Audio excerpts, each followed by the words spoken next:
আমার ভাইরা, আমার বন্ধুগণ,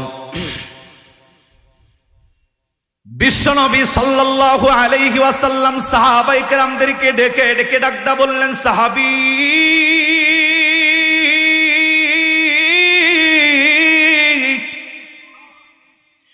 এই মুরব্বী মানুষ নিজের সন্তানদেরকে ডেকে ডেকে ডাকদা বললেন, সন্তানগুলা শুনে নাও, শুনে নাও, শুনে নাও, আমি যেই দিন মারা যাব, আমি মারা যাওয়ার পর আমার লাশটাকে মানুষের মতো সুন্দর করে ধোয়াইয়া আমাকে ওই বাটুলিয়ার কবরস্থানের ভিতরে ঢুকাইবা না, আমার লাশটাকে কবরের ভিতরে রাখবা না।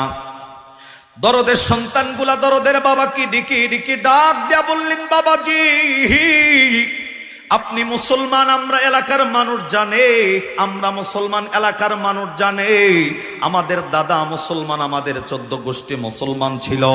এ বাবা, আপনি বলতেছেন আপনার লাশটাকে কবরের ভিতরে রাখবো না, আপনি বলতেছেন আপনার লাশটাকে মৃত্যুর পরে কবরের ভিতরে না রাইখাও, আপনার লাশটাকে চিতার আগুনের ভিতরে হিন্দুর মতো জ্বালাইয়া জ্বালাইয়া পুরে পুরে সারখার করে দিব। এই কাজ আমরা সন্তান হইয়া করতে পারবো না। আমরা যদি এই কাজটা করে নেই, এই বাটুলিয়ার যতগুলা মানুষ আছে, মানুষগুলা আমাদের দিকে ভিন্ন দৃষ্টি দিয়া তাকাবে, এই মানুষগুলা আমাদেরকে মসজিদে যাওয়া বন্ধ করে দিবে, এই বাটুলিয়ার মানুষগুলো আমাদের সঙ্গে ওঠা বসা বন্ধ কইরা দিব। আমরা চাইলেও আপনার লাশটাকে কবরের ভিতরে না রাইখা আপনার লাশটাকে আমরা হিন্দুর মতো চালাইয়া দিতে পারবো না। কোনোভাবে এই কাজ আমাদের দ্বারা সম্ভব নয়। এ বন্ধু, আবু দাউদের কিতাবের বর্ণনার ভিতরে এসেছেন, আমার নবী ডেকে ডেকে ডাকদা জানাইছেন, এ সাহাবী শুনে নাও, শুনে নাও, সন্তানগুলা যখন অস্বীকার করে দিয়েছেন, তার লাশটাকে আগুনের ভিতরে জ্বালাইতে পারবে না, তার লাশটাকে তারা দাফন করতে চায়। দরদের বাবা আস্তে করে ডেকে ডেকে ডাকদা কয়, সন্তান আমার লাশটাকে আমি বলে দিলাম, আমাকে যদি বিন্দু পরিমাণ ভালোবাসা থাকো, তোমাদের সন্তানের ভিতরে আমি বাবার জন্য বিন্দু পরিমাণ মহব্বত যদি থেকে থাকে, বিন্দু পরিমাণ ভালোবাসা যদি থেকে থাকে, আমি বলবো আমি বাবার শেষ ইচ্ছাটা তোমাদের পূরণ করা লাগবে। অবশ্যই অবশ্যই আমার লাশটাকে চিতার আগুনের ভিতরে জ্বালাইয়া দেওয়া লাগবে। এ বন্ধু, দরদের বাবা আস্তে করে ডাক দিয়া বলল, সন্তান আমি মারা গেলে আমার কবরের ভিতরে অন্য কোনো সন্তান যাবে না, আমি মারা গেলে আমার কবরের ভিতরে আমার আত্মীয় স্বজন যাবে না, আমার হিসাবটা আমাকেই দেওয়া লাগবে। যেহেতু আমি নসিহত করতেছি, আমি আমার হিসাব যেহেতু আল্লাহর কাছে দিব, আমি আমার আমল সম্পর্কে যেহেতু জানি, এর জন্য তোমাদেরকে বলবো নিজের হিসাব নিজে দেওয়া লাগবে। এর জন্য আমি বলবো আমার চিন্তা তোমাদের করার প্রয়োজন নাই। অবশ্যই অবশ্যই আমার লাশটাকে ওই চিতার আগুনের ভিতরে জ্বালাইয়া দিবা। একবার আওয়াজ করে জোরে কন্না নাউযুবিল্লাহ। এ বাটুলিয়ার ভাইরা, আল্লাহ রাব্বুল আলামিন এই পবিত্র কোরআনে সূরাতুল আবাসার 5 নম্বর পৃষ্ঠা 30 নম্বর পারার, সূরাতুল আবাসার 5 নম্বর পৃষ্ঠার 6 নম্বর লাইনের 34 নম্বর আয়াত, 35 নম্বর আয়াত, 36 এবং 37 এই 4টা আয়াতের ভিতরে আল্লাহ রাব্বুল আলামিন কিন্তু ডেকে ডেকে ডাকদা বলছেন, ইয়াউমা ইয়াফিরুল মারউ মিন আখি। আল্লাহ জানিয়েছেন, ওয়া উম্মিহি ওয়া আবি ওয়া সাহিবাতিহি ওয়া বানি লিকুল্লি ইমরিইম মিনহুম ইয়াউমা ইদিন শাআনুন ইউগনি। আল্লাহ রাব্বুল আলামিন ডাকদা জানিয়েছেন, এ বন্ধু, কিয়ামতের ময়দানে কেউ কারো জন্য নয়, কবরটা যেমন যার যার জন্য, কিয়ামতের ময়দানটাও প্রত্যেকটা মানুষের জন্য আফসোস করতে থাকবে। এ বন্ধুরে, আল্লাহ জানিয়েছেন, ইয়াউমা ইয়াফিরুল মারউ মিন আখি, প্রত্যেকটা মানুষ যার যার চিন্তায় দৌড়াইতে থাকবে। ওয়া উম্মিহি ওয়া আবি, কলিজায় লাগার মতন কথা। আল্লাহ জানিয়েছেন নিজের মা তোমাকে কিয়ামতের ময়দানে অস্বীকার করবে, নিজের বাবা তোমাকে কিয়ামতের ময়দানে অস্বীকার করবে। ওয়া সাহিবাতিহি ওয়া বানি, এ বন্ধু নিজের মুহাব্বতের মানুষগুলো আপনারে ভুইলা যাইবো। নিজের মা আপনাকে অস্বীকার করবে, নিজের স্ত্রী আপনাকে অস্বীকার করবে, মুহাব্বতের মানুষগুলো অস্বীকার করবে। লিকুল্লিমরি ইমিনহুম ইয়াউমা ইদিন শাআনুন ইউগনি, প্রত্যেকটা মানুষ শুধুমাত্র যার যার চিন্তায় মশগুল থাকবে। এ বন্ধু সেই ময়দানটা আপনার আমার জন্য অপেক্ষা করতেছে। এই বৃদ্ধ মানুষটা সন্তানদেরকে ডেকে ডেকে ডাকদা বলল, সন্তান শুনে নাও, শুনে নাও, আমার কবরে যেহেতু আমি যাব, আমার হিসাব যেহেতু আমাকে দেওয়া লাগবে, এর জন্য আমার নসিহত হইল, আমি মারা যাওয়ার পর কবরের ভিতরে রাখবা না।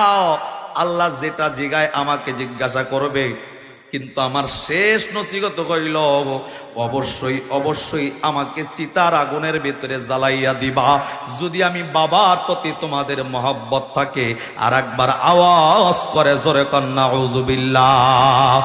আমার ভাইরা, আল্লাহ নবীর সাল্লাল্লাহু আলাইহি ওয়াসাল্লাম ডেকে ডেকে ডাকদা জানিয়েছেন, এই বৃদ্ধ মানুষ দরদের সন্তানদেরকে নসিহত করার পর কয়েকদিনের মাথায় দুনিয়ার জমিন থেকে মৃত্যুবরণ করেছে।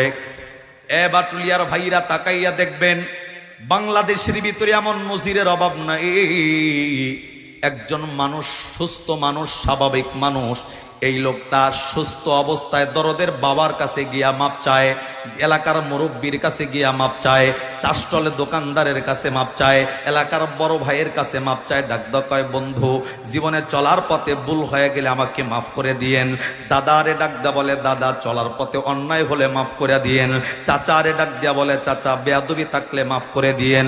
এলাকার মানুষগুলা ডাকদা কয়, এ ভাতিজা, এ নাতি শুনে নাও, তুমি তো সুস্থ মানুষ, সবার কাছে মাপ চাও কেন? এ বন্ধু, এই লোকটা ডাকদা কয়, কেমন যেন দিলের ভিতরে শান্তি নাই।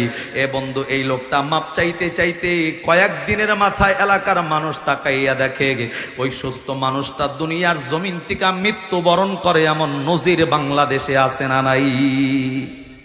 একেবারে সুস্থ মানুষ এলাকার মানুষের কাছে মাপ চাইছে, কয়েকদিনের মধ্যেই দুনিয়ার থেকে মৃত্যুবরণ করে। সুস্থ স্বাভাবিক মানুষ হঠাৎ করে দুনিয়ার থেকে বিদায় হয়ে যায়।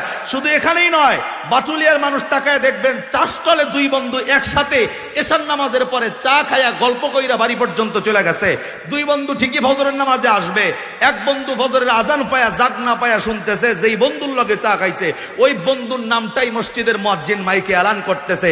ওই লোকটা দুনিয়াতে বেঁচে নাই। এমন নজির বাংলাদেশে আছে না নাই? মুহূর্তের ভিতরে মানুষ দুনিয়ার জমিন থেকে মৃত্যুবরণ করে দুনিয়ার থেকে বিদায় হয়ে চলে যায়। ওই লোকটা যখন সন্তানদেরকে নসিহত করেছেন, আমি মারা যাওয়ার পর কবরে না রাইখা আমার লাশটা চিতার আগুনে জ্বালায়া দিও, সন্তানগুলা মেনে না নিয়ে, লাশ মুহূর্তে দেখে মেনে না নিলে চলছে না, লাশ মুহূর্তে বাধ্য হয়ে সন্তানগুলা কথাগুলা মেনে নিছে, বাবা আপনি মারা যাওয়ার পর অবশ্যই আপনার লাশটাকে আমরা চিতায় জ্বালায় দিব, যদি আপনি খুশি হন। এর মধ্যে বাবা এটার ভিতরেই খুশি। আমার ভাইরা, আল্লাহ নবী সাল্লাল্লাহু আলাইহি ওয়াসাল্লাম বলেন, এই লোকটা কয়েকদিনের মাথায় দুনিয়ার জমিন থেকে মৃত্যুবরণ করেছেন। এবং সেই সন্তানদের যেই নসিহতটা করে গেছে, বাবা মৃত্যুবরণ করার পরেই, বাবা যখন মৃত্যুবরণ করেছে, সন্তানদের কথাগুলো গোপনে একেবারে কাউরে না জানাইয়া নিজেরা সন্তানদের ওই বাবার লাশটাকে নিয়ে চিতার আগুনের ভিতরে জ্বালাইছেন। চিতার আগুনের ভিতরে জ্বালায় দরদের বাবার লাশটাকে শোয়া রাখছে। দরদের বাবা আর একটা নসিহত করে গেছে, সন্তান আমি মারা যাওয়ার পর শুধু লাশটাকে চিতার আগুনে জ্বালাইয়াই ক্ষান্ত হবা না, এই লাশটা আগুনের ভিতরে জ্বালানোর পর আমার লাশের একটা অংশ যেন অবশিষ্ট না থাকে, একেবারে প্রত্যেকটা অংশকে পুরে পুরে ছাই বানায় একেবারে কয়লা কয়লা বানায় দিবা। এবং আরো নসিহত করে গেছে, আমার যেই লাশের কয়লাগুলা ছাইগুলা থাকবে, এই ছাইগুলা আবার দুইটা ভাগে ভাগ করবা। জোরে কোন কয় ভাগ? লাশের যে সম্পূর্ণ ছাই, এই ছাইটা আবার দুইটা ভাগে ভাগ করবা। সন্তানদেরকে নসিহত করে গেছে, শুধু দুই ভাগে ভাগ করলে চলবে না, এই দুই ভাগ ছাই নিয়া এক ভাগ ছাই বিভিন্ন নদীতে, বিভিন্ন সাগরে, বিভিন্ন পুষ্কুনির পানির ভিতরে ছেড়ে দিবা, আর এক ভাগ ছাই নিয়া বাতাসের ভিতরে দাঁড়ায় যাবা। বাতাস যেই দিকে আমার ছাইগুলা উড়াইয়া দিবা সেই দিকে। মানুষের লাশের দুই অংশ ছাইয়ের এক অংশ পানির ভিতরে নিক্ষিপ্ত করে দিতে বলেছেন বাবার নসিহত। দ্বিতীয় অংশ ছাই নিয়ে বাতাসের ভিতরে ছড়াইয়া ছিটাইয়া দিতে বলেছেন, যে আমার লাশের ছাইগুলা বিভিন্ন জায়গায় যেন ছড়াইয়া ছিটাইয়া যায়। দরদের সন্তান এই বাবার মৃত্যুবরণ করার পরে ঠিকই তারা দরদের বাবার নসিহতটা মানতেছেন। সন্তানরা বড় বাবার লাশটাকে চিতার আগুনের ভিতরে শোয়াইছে। সংক্ষেপ বলে দিচ্ছে, লম্বা চড়া কথা, সংক্ষেপের ভিতরে বলছি, চিতার আগুনের ভিতরে জ্বালায় একেবারে লাশটাকে পুরে পুরে ছাই ছাই করে দিয়েছেন। কোনো অংশ আর অবশিষ্ট নাই, সব সম্পূর্ণ শরীরটা একেবারে ছাই হয়ে গেছে। ছাইটা আবার দুইটা ভাগে ভাগ কইরা সন্তানগুলা এক ভাগ ছাই নিয়ে বিভিন্ন নদীতে বিভিন্ন পানির ভিতরে ছড়ায় ছিটায় দিয়েছেন, নদীর ভিতরে ছড়ায় ছিটায় দিয়েছেন। আর এক ভাগ ছাই নিয়ে বাতাসের ভিতরে ছেড়ে দিয়েছেন। এক একটা ছাই এক এক জায়গায় গিয়া পড়ে গেছে। এই দরদের বাবাকে সন্তানগুলা জিজ্ঞাসা করেছিল, বাবা তোমার লাশটা পুরে ছাই বানাইতে বলছো, এটা বুঝেছি, কিন্তু এই লাশের ছাইগুলা বিভিন্ন জায়গায় ছড়ায় ছিটায় দেওয়ার পিছনের কারণ কি জানতে চাই। দরদের বাবা মৃত্যুর আগে বলে গেছেন, আমার লাশটা এক একটা ছাই এক একটা জায়গায় পড়ে থাকবে, এটার পিছনের একমাত্র কারণ যে মানুষ মৃত্যুবরণ করার সাথে সাথে সুম্মা ইলাইনা তুরজাউন, আল্লাহ পাক রব্বুল আলামিনের কাছে ধরা দেওয়া লাগবে। কবরে যাওয়ার সাথে সাথেই কবরে যারা চলে যাবে তাদেরকে আল্লাহ একত্রিত আবার উঠাইয়া ওই বান্দার হায়াতের জিন্দিগির হিসাব নেবে। আমি আমার লাশের ছাইটা একেবারে বিভিন্ন জায়গায় ছড়ায়া ছিটাইয়া দেওয়ার পিছনের একমাত্র কারণ, আমার লাশের ছাই যদি এক একটা এক এক জায়গায় থাকে, অন্তত আমি আমার হায়াতের জিন্দিগিতে যেই পরিমাণ গুনাহ করেছি, আমি যদি আর জীবিত জিন্দা না থাকি, আমি যদি অবশিষ্ট না থাকি, আমার ছাইগুলা বিভিন্ন জায়গায় চলে যাবে। আল্লাহ আমাকে একত্রিত করতে পারবে না, আমার হিসাব আর মালিকের কাছে দেওয়া লাগবে না। একটু আওয়াজ করে জোরে কর নাউজুবিল্লাহ। আপনাদের কি মনে হয় বাটুলিয়ার মানুষ, এই লোকটাকে যদি ছড়ায় ছিটায় দেওয়া হয়, এই বান্দার ছাইগুলা একত্রিত করার ক্ষমতা পাওয়ার মালিকের আছে না নাই? তিনজনে কয় আছে, আড্ডি কয় গেছে। আওয়াজ ধরে জোরে বলেন, আছে না নাই? ভাই, মানুষরে যে আল্লাহ একত্রিত করবে আল্লাহ চাইলে যে এটা সম্ভব, এইটা আমার কথা নয়। পবিত্র কোরআনে পরিচিত একটা সূরা আছে, যেই সূরার নাম সূরাতুল ইয়াসিন। 23 পারার 4 নম্বর পৃষ্ঠার 11 নম্বর লাইনের 82 নম্বর আয়াতে আল্লাহ কিন্তু এটা স্পষ্ট করেছেন। একটু আওয়াজ করে কর আল্লাহু আকবার। আল্লাহ বললেন, ইন্নামা আমরুহু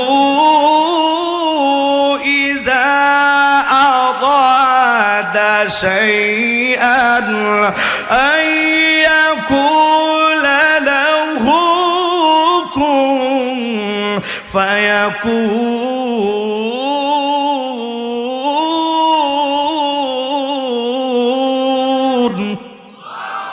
আর একটু আওয়াজ করে খান আল্লাহু আকবার। আল্লাহ পাক কিন্তু এখানে স্পষ্ট বর্ণনা করেছেন, ইন্নামা আমরুহু ইদা আরাদা শাইআন ইয়াকুলা লাহু কুন ফায়াকুন। এ মুসলমান, এই কোরআনের এই আয়াতের ভিতরে দুইটা বহুল পরিচিত শব্দ, একটা হলো কুন আর একটা হলো ফায়াকুন। আপনি কি জানেন যে আসমান জমিন, এত বিশাল আসমান, আল্লাহ একটা পিলার দিয়ে দাঁড় করায় নাই। মসজিদটা বানাইতে গিয়া কতগুলা পিলারের প্রয়োজন হয়েছে। আল্লাহ ডাক দেখায়, মানুষ তুমি কি জানো এই তামাম আসমানটা আমি আল্লাহ বানিয়েছি। আল্লাহ রাব্বুল আলামিন কিন্তু শুধুমাত্র হাতের ইশারার মাধ্যমে এই আসমানটা বানিয়েছেন। আল্লাহ ডাক দেখায় জমিনটা ইশারার মাধ্যমে, পৃথিবীর সব কিছু ইশারার মাধ্যমে। আল্লাহ ডাক দেখায় আমি বলতে দেরি, যা ইশারা করব হইতে দেরি হওয়ার সম্ভাবনা। আল্লাহ ডাক দেখায় আমি বলার সাথে সাথে হয়ে যাবে। আল্লাহু আকবার কোন। এই পাওয়ার মালিকের আছে না নাই? আরে চিল্লায় বলেন, আছে না নাই? আমার ভাইরা, আমার বন্ধুগণ, আল্লাহ রাব্বুল আলামিনের এই বান্দা দুনিয়ার জমিন থেকে কবরের বাসিন্দা হইয়া যাওয়ার আগে দরদের সন্তানদেরকে যেই নসিহত কইরা গেছেন, আমি মারা যাওয়ার পর আমার লাশটাকে কবরে রাখবা না, একেবারে ছাই বানাইয়া ছাইটা দুইটা ভাগে ভাগ কইরা দিবা।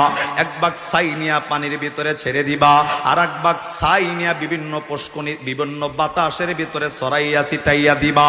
আমার আল্লাহ যেন আমারে খুঁজা না পায়, মালিক যদি আমারে ধরতে না পারে, মালিক যদি আমারে একত্রিত করতে না পারে, আমার আর হিসাব দেওয়া লাগবে না, জাহান্নামের আগুনের ভয় আর থাকবে না।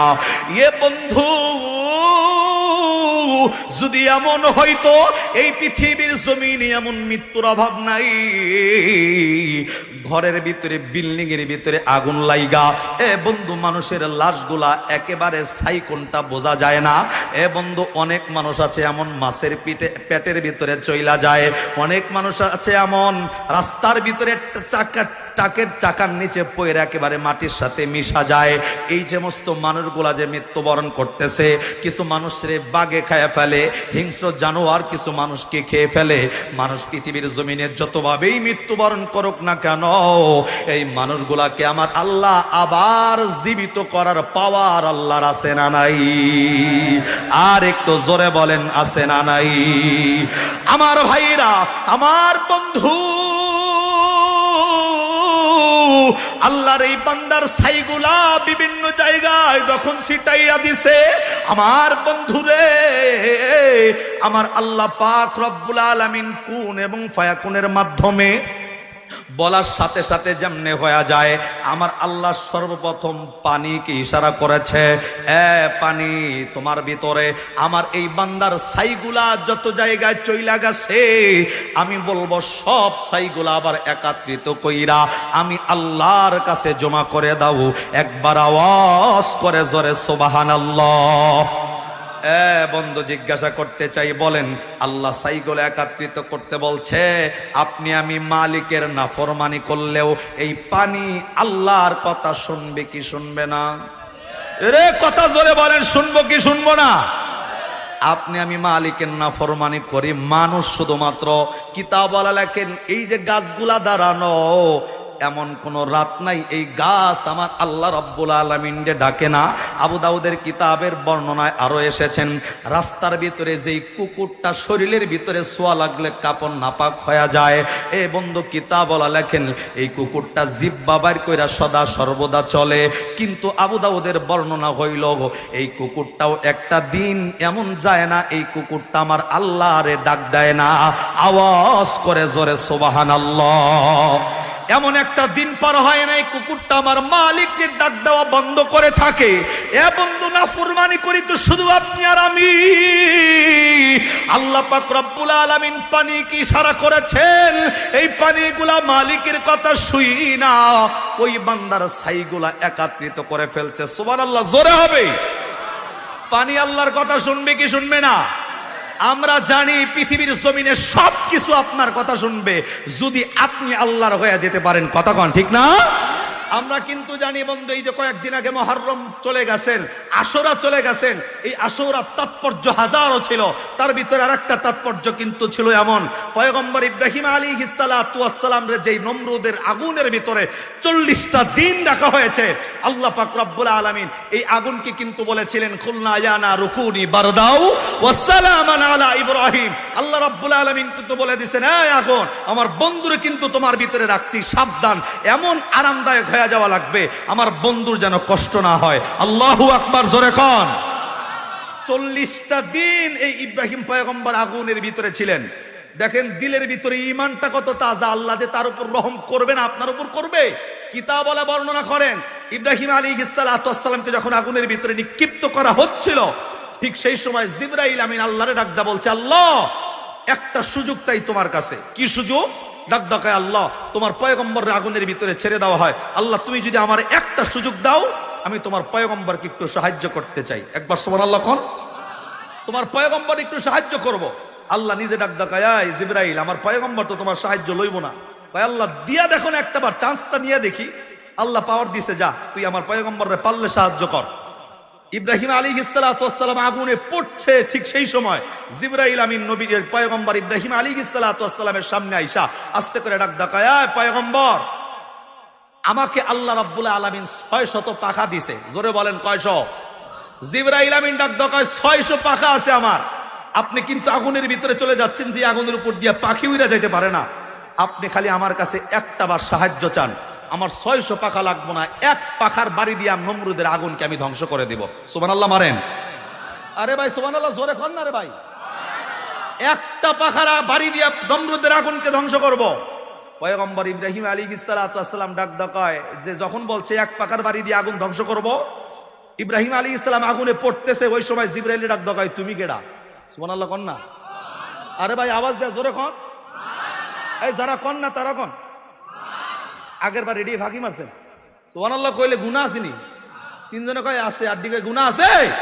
আল্লাহু আকবার, আওয়াজ দেন আল্লাহু আকবার। এতগুলা মানুষ বইছে, আমি বুড়া মানুষ দেখি না, কিন্তু যে আওয়াজ দিতেছে মনে হয় যে প্রত্যেকটার বয়স 110 বছর বয়স। একটু আওয়াজ দেখুন তো, আল্লাহু আকবার।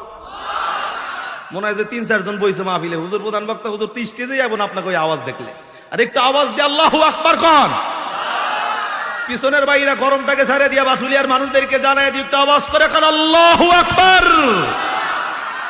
জিবরাইল আমিন যখন বলছে একটু সাহায্য করতেছে, সাহায্য চান, পাখার বাড়ি দিয়ে আগুন নিভায়া দিব। পয়গম্বর ডাক দগাই, তুমি কেডা? মানে আমি কেডা? মানে আমি জিবরাইল আমিন। তো জিবরাইল আমিন তো কি হইছে? আপনার কাছে সাহায্য চান। কয় তুমি কে? কয় আমি জিবরাইল। কয় তোমারে বানাইছে কে? আল্লাহু আকবার কন্যা গেলা। কয় আমারে বানাইছে আল্লাহ। কয় আমি ইব্রাহিম রে দিলি, কে বানাইছে? সুবহানাল্লাহ কন্যা। তোমারে যদি আল্লাহ বানায় থাকে আমারে কে বানাইছে? কয় আপনারও আল্লাহ বানাইছে। কয় আমি যে আগুনে যাইতেছি বেটা তোর কাছে সাহায্য চাও আল্লাহ বুকির লিগা, আমার আল্লাহ রে আমারে দেখে না? কন্যা সুবহানাল্লাহ কন্যা। দেখেন উনি জিদ করে আইছে আল্লাহর কাছে, আল্লাহ সাহায্য আমি কইরাম ইব্রাহিম পয়গম্বর রে, কিন্তু তাদের ভিতরে ঈমান দেখেন। আমি যে বিপদে পড়ছি পৃথিবীর জমিনের কেউ না জানলে জানেন কে? আল্লাহ পাক রব্বুল আলামিন সেই পয়গম্বরের সাহায্য করেছেন। ওই আগুনকে জান্নাতের বাগান বানায়া 40 দিন পরে যখন আস্তে আস্তে হেঁটে আসতেছে, মানুষ তো পরিশ্রম করলে শরীরের ভিতরে ক্লান্তি দেখা যায়। ইব্রাহিম পয়গম্বর আগুনের ভিতরে থাকার পরে চেহারাটা একেবারে টলটলা ছিল। এই সাহায্য কে করছে? আর একটু জোরে আমার ভাইয়েরা, আল্লাহর এই বান্দা এই ছাইগুলা যখন বিভিন্ন জায়গায় ছড়ানো ছিটানো, আল্লাহ রাব্বুল আলামিন পানিরে ডাকদা বলছে, পানি রে এই বান্দার ছাইগুলো একত্রিত করো। এ বন্ধু, আপনি আমি নাফরমানি করলেও পানি কিন্তু আল্লাহর কথা শোনে, আগুন কিন্তু আল্লাহর কথা শোনে, পৃথিবীর সব কিছু মালিকের কথা শোনে। আল্লাহ পাক একত্রিত করা বলার সাথে সাথে এই ছাইগুলো একত্রিত হয়ে গেছে। আমার আল্লাহ রাব্বুল আলামিন বাতাস রে ডাক দিয়েছে, বাতাস রে আমার এই বান্দার ছাইগুলা যত জায়গায় ছড়ানো ছিটানো, আমার এই বান্দার ছাইগুলা একত্রিত করো। বাতাস মালিকের কথা শুই না এই ছাইগুলো একত্রিত করে দিছেন। আমার আল্লাহর সেই কোরআনের বর্ণনা, ইন্নামা আমরুহু ইদা আরাদা শাইআন আইয়াকুলা লাহু কুন ফায়াকুন। আল্লাহ বলার সাথে সাথে যেমন হয়ে যাবে। আল্লাহ যেমন বলছে শুধু সুম্মা ইলাইনা তুরজাউন, মরার পরে আল্লাহ পাক অতঃপর আপনাকে আমাকে জীবিত করবে। এই বান্দার ছাইগুলো একত্রিত হওয়ার পর আমার আল্লাহ ইশারা করতে দেরি, ওই বান্দার ছাইগুলা একত্রিত হইয়া ওই বান্দার হাড্ডিগুলা জোড়া লাইগা, ওই বান্দার গোস্ত শরীরে গজাইয়া, ওই বান্দার আমরা গজাইয়া ওই বান্দা মালিকের সামনে সোজা হইয়া দাঁড়াইতে দেরি হয় নাই। একবার আওয়াজ করে জোরে সুবহানাল্লাহ। আমার ভাইরা, এই বান্দা মালিকের সামনে দাঁড়াইয়া গেছে। আল্লাহর সামনে যখন বান্দা সোজা হইয়া দাঁড়াইছে, আমার আল্লাহ সব জানে। বন্ধু বাটুলিয়া, আমার সামনে যারা মাহফিলের ভিতরে বসে গেছেন, জিজ্ঞাসা করতে চাই এখানে যারা আছেন, কার অন্তরের ভিতরে কি চলতেছে এই খবর আমার আল্লাহর কাছে এই মুহূর্তে আছে না নাই? এরা জোরে বলেন, আছে না নাই? কার অন্তরের ভিতরে কি চলতেছে এই খবর আপনি আমি না জানলেও আমার আল্লাহ কিন্তু জানে। এই বান্দারে একত্রিত করছে, বান্দার সন্তানদেরকে নসিহত করছে, আল্লাহ জানে। এই বান্দার ছাইগুলা বিভিন্ন জায়গায় ছিটাইয়া দিছে, এই বান্দার খবর কিন্তু আমার আল্লাহ জানে। আস্তে কইরা আমার আল্লাহ এই বান্দারে সামনে দাঁড় করাইয়া, দাঁড় যখন করাইছে, আল্লাহ সর্বপ্রথম ডাকদা কয়, এ বান্দা এত আয়োজন করছো কেন? একবার আওয়াজ করে জোরে সুবহানাল্লাহ। এরে বেটা, এত আয়োজন করছো কি লিগা? আল্লাহ ডাকদা কয়, এত আয়োজন করার কি প্রয়োজন? বান্দা যখন সামনে দাঁড়াইছে, বান্দার কাঁপাকাঁপি শুরু হয়ে গেছে গা। আল্লাহর সামনে বান্দা দাঁড়ায় কাঁপতেছে। আল্লাহ খালি জিজ্ঞাসা, এত আয়োজন কি লিগা করছো মিয়া? দেখবেন সমাজের ভিতরে, স্কুলে যে আমাদের ক্লাসের শ্রেণী যে আছে, যেই ছাত্র ড্যাম পড়াশোনা পারে না রেগুলার, ওই ছাত্ররা যখন মাস্টার পিছন থেকে দাঁড় করায়, এই পিছনের বেরোচ্ছে তুই দাঁড়া, ও দাঁড়ানোর লগে লগে দেখবেন ওই দাঁড়াইতে বলছি এতেই তার কাঁপাকাঁপি শুরু হয়। কতক্ষণ না মাস্টারের জিগায়, এই তুই কাবুস কি লিগা? কয় স্যার কাভার দেখছেন কি? খালি প্রশ্ন কইরা দেখেন কি হয়। হ্যাঁ, কাভার কি দেখছেন? খালি প্রশ্নটা করেন আগে, তারপরেরটা কি হয় এটা পরে বুঝাই। আল্লাহ খালি জিগাইছে, বেটা আয়োজন করছোস কি লিগা? ও তাতেই কাঁপতেছে। তার মানে কি, যা করছিল সব বিফলে গেছে গা। এ বন্ধু, এই বান্দার সমস্ত অন্তরের খবর, হায়াতের আগাগোড়ার খবর আল্লাহর জানা আছে না নাই? এই বান্দা যে এত বড় অপরাধ করে আল্লাহর সামনে দাঁড়াইছে, এই বান্দার কি আল্লাহ মাফ করবো না জাহান্নামে দিব জানার প্রয়োজন আছে নি? আরে জোরে বলেন, আছে না নাই? 2 মিনিট আর একটা সাবজেক্ট অপেট করব। আমি এই আলোচনাটা শেষ করব। তার আগে আর একটা কথা, এখানে যারা বসছেন, আমি যতক্ষণ আসি, প্রধান বক্তা হুজুর আসার আগ মুহূর্ত পর্যন্ত আমি যতক্ষণ আসি, আপনারা আসেন না নাই আমার লগে? 3 জনে কয় আসি, আর ডি কয় গেছি। আরে আসি রে, আমরা আসি। কে কে আমার লগে আসেন? হাত তোলেন। দেন হাত তোলেন, একেরা সিমটি মারেন এটারে। 2 হাত তোলেন, 2 হাত টানা, আল্লাহু আকবার কোন। আওয়াজ হয় না, জোরে কোন। হাত নামায়েন না, হাত নামায়েন না, উড়ান। দেন হাত তোলে না, একের আশেপাশে চাই দেন তো। সবাই তুলছি। আমি যতক্ষণ আসি আপনারা আসেন তো ইনশা। যারা আমার লগে থাকবেন তারা হাত নামাবেন, আর যারা চলে যাবেন হাত উঁচা করে রাখবেন। সবাই আসি ইনশা। এরপরে দেখি ওড়েন কেনা। দেখেন, আমি আলোচনাটা শেষ করার আগে আর একটা আয়াতে কারিমা তেলাওয়াত করেছি, এখানে একটা হাদিসও পড়েছি। আল্লাহ নবী সাল্লাল্লাহু আলাইহি ওয়াসাল্লামের সাহাবী, এটা হাদিসটা আবু হুরায়রা থেকে বর্ণিত। বিশ্বনবী বলেন, ইদা মাতাল ইনসান ইন কাতা আনহু আমালুহু ইল্লা মিন সালাসাতিন ইল্লা মিন সাদাকাতিন জারিয়া আও ইলমিন ইনতাফাউ বিহি আও ওয়ালাদুন সালিহ। আজকে বয়ান করার সুযোগ কম, এর জন্য একটু দিল দেন। বিশ্বনবী সাল্লাল্লাহু আলাইহি ওয়াসাল্লাম বলেন, মানুষ মৃত্যুবরণ করার সাথে সাথে মানুষের সব নেক আমলের খাতা বন্ধ হয়ে যায়, মাগার একটা আমল জারি থাকে। এই বান্দা দুনিয়াতে এই আমলটা করে গেলে কবরে যাওয়ার পর মানুষ যেমনি মোবাইলে টাকা ফ্ল্যাক্সি করে, আল্লাহর নবী ডাক দেয় ওই বান্দা কবরে যায় হাড্ডি পয়সা গেলেও এই বান্দার আমল নামা আর কবরের ভিতরে আল্লাহ ফ্ল্যাক্সির মাধ্যমে নেকিগুলা পৌঁছাইতে থাকবে। সুবহানাল্লাহ। দুর্বল হয়, বুঝছেন দিকে আওয়াজ করে সুবহানাল্লাহ জোরে মারা লাগবো। মানে আপনার কবরে যে হার পয়সা গেছে, কিন্তু আমল নামার ভিতরে নেকিগুলা ঢুকতে থাকবে। যে আমল করলে কবরে পয়সা যাওয়ার পরে নেকি ঢোকে, সেই আমল করার প্রয়োজন আছে না নাই? আর একটা কথা বলছিলাম, 4টে শ্রেণী মানুষকে আল্লাহ বিনা হিসাবে জান্নাত দিবে। তার ভিতরে সবচাইতে বহুল যেটা সহজ, সেই সহজটার কথা বলে দেওয়া যায়। সেই সহজের ভিতরে যেই নিয়ম কানুনগুলো আছে, সেই নিয়ম কানুন অলরেডি আপনারা তৈরি করে রেখেছেন। কিতাবের বর্ণনায় বিশ্বনবী রাখতে বলেন যে 4টা শ্রেণীর ভিতরে একটা শ্রেণীকে আল্লাহ বিনা হিসাবে জান্নাত দিবে। তারা হলো ওই মানুষ দুনিয়ার জমিনে যারা আলেম হয়েছে এবং আলেম হওয়ার জন্য যারা সাহায্য সহযোগিতার হাত বাড়িয়েছে, মাদ্রাসা মসজিদকে যারা প্রতিষ্ঠা করেছে, এই আলেম হওয়ার পিছনে যাদের অবদান ছিল, কিয়ামতের ময়দানে আল্লাহ তাআলা আলেমকে সুপ্রিম একটা পাওয়ার দিবে যে তোমার পরিচিত মুখ যারা আছে, নিজে জান্নাতে তো যাবাই, পরিচিত মুখ যারা আছে, আহলিয়াতের মানুষ যারা আছে, পরিচিত মানুষ যারা আছে, তাদেরকে চাইলে আজকে ওই সমস্ত মানুষদেরকে আমি আল্লাহর দরবারে সুপারিশ করে আমি আল্লাহর জান্নাতে বিনা হিসাবে পৌঁছে দিতে পারবে। একবার আওয়াজ করে জোরে সুবহানাল্লাহ হবে। আলেমদেরকে আল্লাহ কিয়ামতের ময়দানে সুপ্রিম পাওয়ার দিবে, নিজে জান্নাতে যাবে, একজন হক্কানি আলেম নিজে যাবে। এবং ওই আলেম হওয়ার পিছনে যাদের অবদান ছিল, একটু শ্রম ছিল, টাকা পয়সা ছিল, একটু বুদ্ধি দিয়ে কোনো আলেমকে সাহায্য সহযোগিতার হাত বাড়িয়েছেন, মাদ্রাসার ভিতরে যে আলেম তৈরি হয়, এই মাদ্রাসার দিকে নেক নজরে তাকিয়েছেন, আল্লাহ ডাক ওই মানুষগুলাও কিয়ামতের ময়দানে বিনা হিসাবে জান্নাতে টিকিট পেয়ে যাবে। সুবহানাল্লাহ। যারা কন না তাদের মনে হয় টিকিটের প্রয়োজন নাই, এবার টাকা না দিলে সুবহানাল্লাহ জোরে মারা লাগবো। তাহলে বিনা হিসাবে জান্নাতে যাওয়ার ইচ্ছা আছে তো ইনশাআল্লাহ। এবং আরেকটা হলো যেটা বলেছে হাদিস দ্বারা প্রমাণিত, সদকায়ে জারিয়ার 3টা আমল আছে।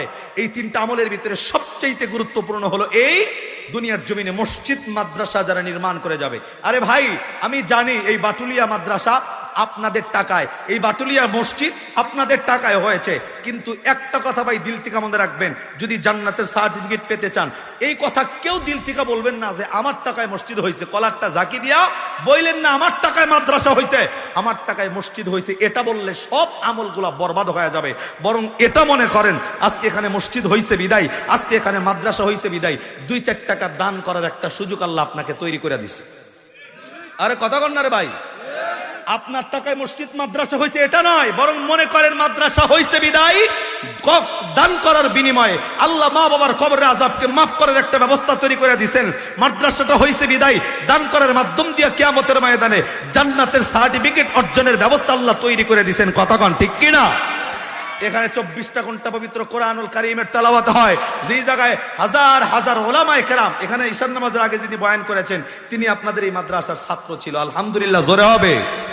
আপনাদের অবদানের শেষ নাই ভাই। দুনিয়াতে এটার লাভ আপনি বুঝতে না পারলেও কিয়ামতের ময়দানে আল্লাহ কিন্তু অক্ষরে অক্ষরে আপনাকে আমাকে বুঝাই দিবে।